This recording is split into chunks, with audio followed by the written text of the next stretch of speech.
हो। महादेव और सती की अमर प्रेम कथा। बहुत समय पहले जब सृष्टि का आरंभ हुआ ही था, तब देवताओं में एक अद्भुत तपस्वी थे, भगवान शिव, जिन्हें सब महादेव कहते थे। वे कैलाश पर्वत पर रहते थे, संसार से विरक्त, ध्यान और समाधि में लीन। उनका एक ही लक्ष्य था, आत्मा और परमात्मा का मिलन। इसी समय प्रजापति दक्ष, जो ब्रह्मा जी के पुत्र थे, की एक कन्या थी सती। सती और अपने मन में केवल यही प्रार्थना करती, हे भोलेनाथ, मुझे आपका सानिध्य प्राप्त हो। जब सती युवती हुई तो प्रजापति दक्ष ने उनका विवाह किसी राजा या देवता से करना चाहा, पर सती ने दृढ़ निश्चय से कहा, पिताश्री, मेरा मन तो केवल महादेव को अर्पित है, मैं उन्हीं को अपना स्वामी मानूंगी। दक्ष को यह सुनकर क्रोध आया। वे शिव को केवल एक सन्यासी समझते थे, जो भस्म लगाते हैं, गले में सर्प धारण करते हैं। उन्हें लगा कि शिव जैसे योगी उनकी कुल गौरव के योग्य नहीं। परंतु सती ने कठोर तप किया। कई वर्षों तक उन्होंने भोजन, जल, यहां तक कि नींद तक त्याग दी। उनके तप से प्रसन्न होकर भगवान शिव प्रकट हुए। सती, तुम्हारे प्रेम और तप से मैं अत्यंत प्रसन्न हूं।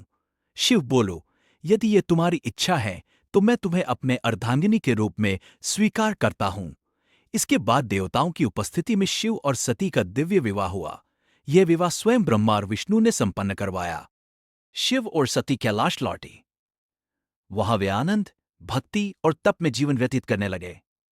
सती के लिए शिव केवल पति नहीं, बल्कि ब्रह्म स्वरूप थे, और शिव के लिए सती उनकी शक्ति। परंतु एक दिन प्रजापति दक्ष ने एक महायज्ञ आयोजित किया।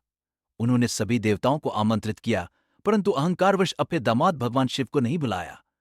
सती ने जब यह सुना तो वे अपने पिता के यज्ञ में बिना निमंत्रण के चली गई, इस विश्वास में कि पिता उन्हें देखकर स्नेह करेंगे। परंतु जब सती वहां पहुंची तो दक्ष ने शिव का अपमान किया।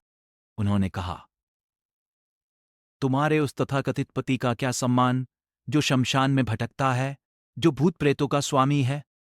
यह सुनकर सती का हृदय विदीर्ण हो गया।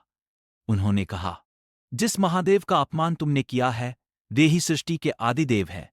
तुमने न केवल मेरे स्वामी का, बल्कि स्वयं ईश्वर का अपमान किया है।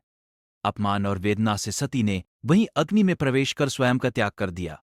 जब यह समाचार कैलाश पहुंचा तो शिव क्रोधित हो उत्पन्न किया, जिसने दक्ष का यज्ञ भंग कर दिया। बाद में जब शिव का क्रोध शांत हुआ, उन्होंने सती के जले हुए शरीर को अपने कंधों पर उठाया और पूरी सृष्टि में विलाप करते हुए घूमते रहे। विष्णु भगवान ने तब अपने सुदर्शन चक्र से सती के शरीर के टुकड़े किए, जो पृथ्वी पर 51 शक्तिपीठों के रूप में स्थापित हुए। भगवान शिव और सती